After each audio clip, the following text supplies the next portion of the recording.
Login और sign in में अंतर क्या है? आपके मन में ये सवाल तो कभी ना कभी आया ही होगा।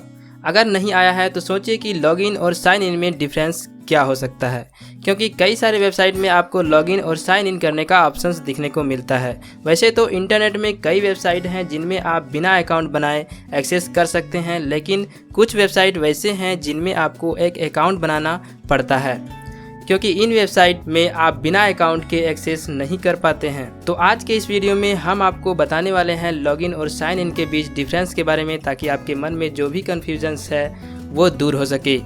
तो दोस्तों, अगर वीडियो पसंद आए तो लाइक ज़रूर कीजिएगा और चैनल को सब्सक्राइब करके पास में आए हुए बेल आइकन को दबा दें, ताकि इस तरह की इंटरेस्टिंग वीडियो की इन्फॉर्मेशन सबसे पहले आप तक पहुंच सके। लॉगिन और साइन इन की ज़रूरत कब होती है? जब भी आप किसी वेबसाइट में जाते हैं, विजिट करते हैं, तो आपको उस वेबसाइट को एक्सेस करने के लिए, यूज करने के लिए उस वेबसाइट में लॉगिन या साइन इन करने की ज़रूरत होती है। या फिर इन सब के अलावा आप किसी सोशल अकाउंट जैसे फेसबुक, जीमेल आदि के से भी लॉगिन या साइन इन करके एक्सेस कर सकते हैं। अब बात करते हैं कि लॉगिन और साइन इन के बीच अंतर क्या है। वैसे तो कई लोग इन दोनों को एक जैसे मानते हैं, लेकिन इन दोनों लॉगिन और साइन इन के बीच काफ़ी अंतर है। हम लॉगिन और साइन इन दोनों के बीच डिफरेंस के बारे में एक उदाहरण के द्वारा समझेंगे। आप तो फेसबुक और जीमेल का उपयोग करते ही होंगे। आजकल हर कोई स्मार्टफोन यूज करने वाला व्यक्ति को इन दोनों के बारे में पता ही रहता है और दोनों को यूज भी करता है, लेकिन इन दोनों के बीच के डिफरेंस के बारे में पता नहीं रहता है।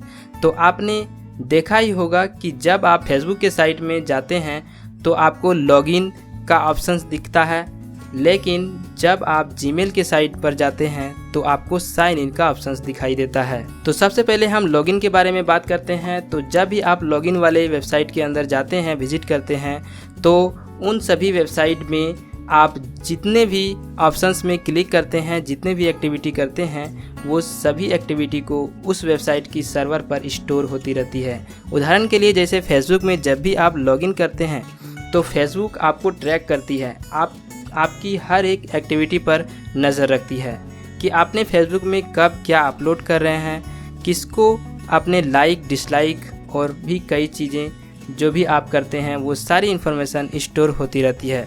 तो ये सभी लॉगिन फीचर्स पर उपलब्ध होती है। तो अब बात करते हैं साइन इन के बारे में। तो जब भी आप साइन इन वाले वेबसाइट के अंदर जाते हैं, विजिट करते हैं, तो इन वेबसाइट में आप जितने भी एक्टिविटी करते हैं उसे इस वेबसाइट की सर्वर पर स्टोर नहीं किया जाता है। उदाहरण के लिए जैसे जीमेल में जब भी आप साइन इन करते हैं और किसी को ईमेल भेजते हैं, तो ये रिकॉर्ड रहता है कि आपने कब ईमेल भेजा और आपका ईमेल कब रिसीव हुआ, पर आपने किसको पसंद नापसंद किया है ये रिकॉर्ड नहीं रखता है।